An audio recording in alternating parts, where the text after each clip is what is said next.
So if y'all don't remember, last video I told you that they had a steering wheel that came in. Initially, it wasn't my own steering wheel, it was somebody else's, but dude looked out and said, yo, I'm gonna put it in your car because they haven't claimed it yet, so you gonna be good. So I'm like, all right, well, shit, let's do it then. So eventually he did call me in, like, I think it was like a few days after that. He called me in and he said, yeah, you know, this should be an easy fix. Now, mind you, I did have a headlight, right, that needed to be replaced. But also the issue happened with the left headlight, which is because somebody ran into my car while it was parked, whatever, right? So probably a few days go by, maybe like 2 days go by after they already received my car. They gave me a loaner, which is what I'm in now. And they had told me that, hey, this is the price you're looking at going forward for what you want to get done. So mind you, the passenger headlight was free. The steering wheel was free because, you know, they're covering that. But the headlight initially, when he told me, and I'm like, well, we agreed to, he said, yo, it'll be like $1,300, you know, and I'm gonna waive the labor because you're already gonna have the bumper off already working on the passenger. So I'm like, all right, cool.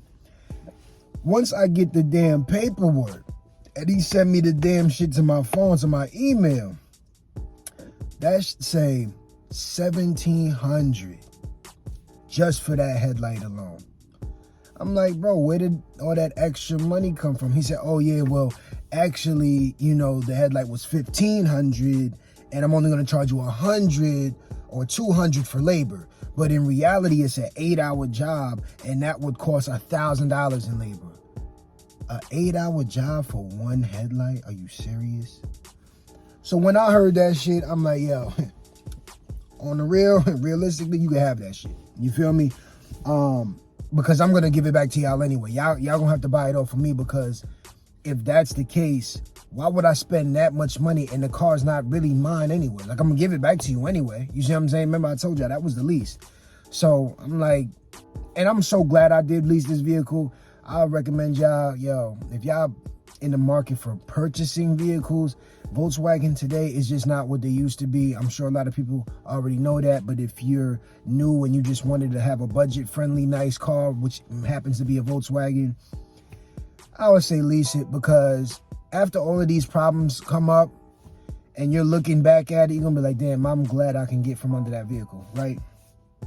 So that's the case with that. Today, he did say I was supposed to get it back today. I'm about to call him after I get off with y'all. We'll see. Maybe I'll document that, let y'all see a little something. I don't know yet. But I'm waiting for them to call me to tell me, yo, come pick up your car.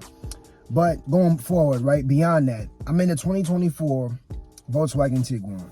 This is the absolute basic version of this vehicle, right? Remember, I have a 2022 top-of-the-line Tiguan. And by far, one thing that I can say that is the biggest difference, other than, you know, the internal features, which look very basic and trash, right? Other than that, and I'll show you that. Other than that, this engine by far feels way more refined than mine does. So for example, when you get in a 2022 that I have, and you first start it up, I'm sure y'all probably have this issue too. When you get in it and you go to start it and drive, it gives you like jerking feeling, like you damn near in the damn stick shift or whatever, you know. And it's like, damn, like even if you let it warm up, like in the first time you start it, it'll do that. And then just throughout the day, it's just like, it's a lot of turbo lag, and it's just like, it doesn't feel like the engine is really linear. You see what I'm saying? It doesn't seem like it's really tuned to that size of a vehicle. Maybe that engine, you know, and again, they use a lot of the same engines and share with a lot of their segment of vehicles. But it just feels like that engine was possibly pulled out of like a Jetta probably and just put in the Tiguan, and they didn't adjust it for any of the weight difference or anything like that. Transmission, none of that. So yeah, that car just doesn't feel as refined as this one, and this is a 2024. Although this one is the basic trim of this vehicle.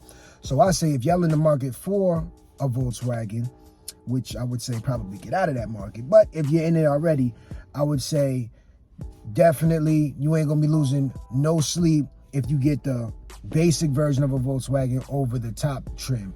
One thing I probably would say, I'd probably get the R-Line basic trim and move from there, but you don't need the SEL R-Line, which is what I have, because, you know, yes, the visual aspects of the interior do look better, but other than that, the car is going to drive exactly the same The difference, what? I got a manual lift gate in this. The digital dash is, you know, type trash. I ain't gonna lie to you. The interior infotainment screen is way smaller and just more basic looking. No cooled seats and no 360 camera angles. And it doesn't park itself. And no sunroof. Other than that, you got everything else. And it's not all-wheel drive, I don't believe. I think this may be front-wheel drive. I don't think this is all-wheel drive. But other than that, y'all, like, everything else is exactly the same. This moves, if not a little quicker than my car does, just a little more elusive. They probably around the same, but like, it just feels a little more, you know, like I said, tuned to this type of vehicle. It's just more refined. So if y'all in the market for a Volkswagen, I would definitely recommend y'all just get the basic, man. Don't even worry about getting the top of the trim shit. I had to do it just to do it because I never did it before. I'm like, why not? You see what I'm saying? And I like my previous Tiguan that I was in. So I'm like, which was a 2017, so that was a minute ago. But I'm like, yeah, let me go a step further and see what that's about. You're not really missing anything. So, yeah, man, that's my story about this little renter or loan or whatever. But hopefully I do get the car back today. Once I do get the car back, I'm going to run through the same test that I showed y'all how to avoid those problems to see if they're actually still here. And yeah, we'll go from there. But stay tuned for that.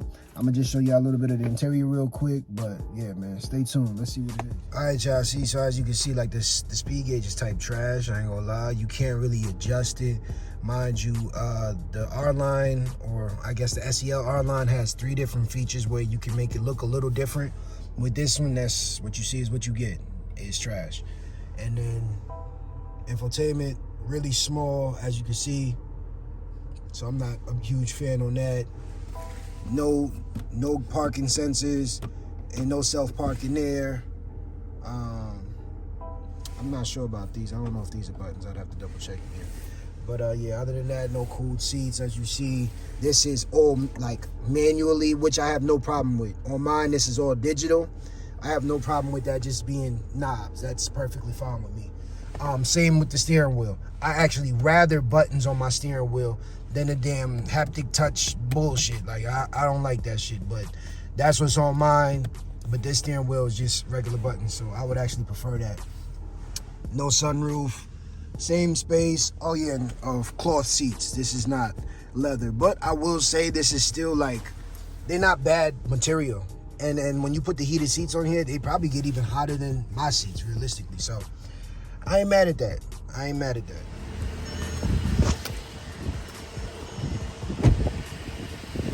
So basically, it's on here.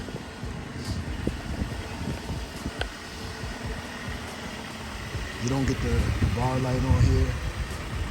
Do you really need it? You know, it makes it look nicer, but you don't really need it. Basic wheels on here. Different set of tires than my vehicle as well. But yeah, I mean, y'all really don't need nothing more than this, realistically. See, this is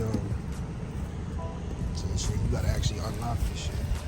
But yeah, if the shit is not unlocked, let me see. If that's not unlocked, it ain't gonna open automatically like the other one. See, but you know, you just open it with your hand. It's not the fucking end of the world. Ain't the worst thing. So yeah, I think it's straight. So yeah, that's the 2024, y'all.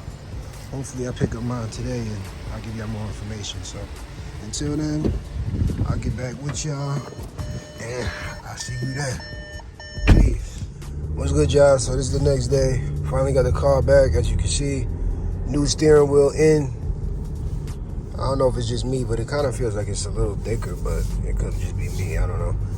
But yeah, as you see, it's good. I put my hand back in position where the alarm used to go off back to back.